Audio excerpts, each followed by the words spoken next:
നമസ്കാരം, എൻ്റെ പേര് ഐശ്വര്യ ക്രിസ്റ്റഫർ. ഹെഡ്ജിന്റെ മാർക്കറ്റ് ടോക്കിലേക്ക് സ്വാഗതം.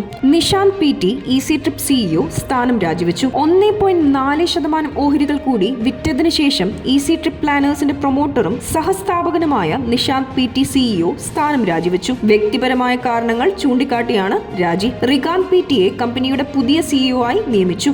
ചൊവ്വാഴ്ച നിഷാന്ത് PT കൈവശമുള്ള 1.4% ഓഹരികൾ തുറന്ന വിപണി വഴി 78 കോടി രൂപയ്ക്ക് വിറ്റിരുന്നു.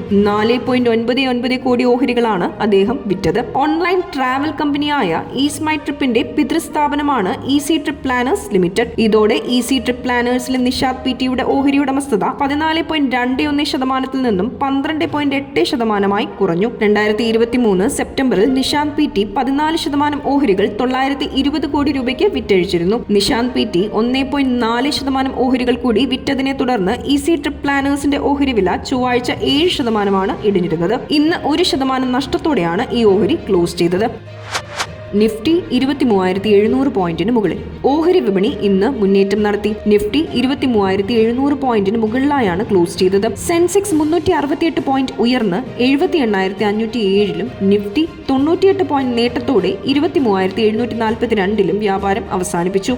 Maruti Suzuki, Mahindra and Mahindra, L&T, Bajaj finance, Tata Motors എന്നിവയാണ് ഇന്ന് നേട്ടത്തിൽ മുന്നിൽ നിന്ന നിഫ്റ്റി ഓഹരികൾ. Hindalco industries, doctor Reddy's lab, Adani ports, ONGC, Tata steel എന്നിവയാണ് ഇന്ന് കൂടുതൽ നഷ്ടം നേരിട്ട നിഫ്റ്റി ഓഹരികൾ. മെറ്റലും റിയൽ എസ്റ്റേറ്റും ഒഴികെ എല്ലാ മേഖലാ സൂചികകളും നേട്ടം രേഖപ്പെടുത്തി. ഓട്ടോ കമ്പനികളുടെ ഡിസംബറിലെ മികച്ച വാഹന വിൽപ്പനയെ തുടർന്ന് ഓട്ടോ സൂചിക 1.34% ഉയർന്നു. BSE മിഡ് ക്യാപ് സൂചിക 0.50%, സ്മോൾ ക്യാപ് സൂചിക 1.03% നേട്ടത്തോടെ ക്ലോസ് ചെയ്തു.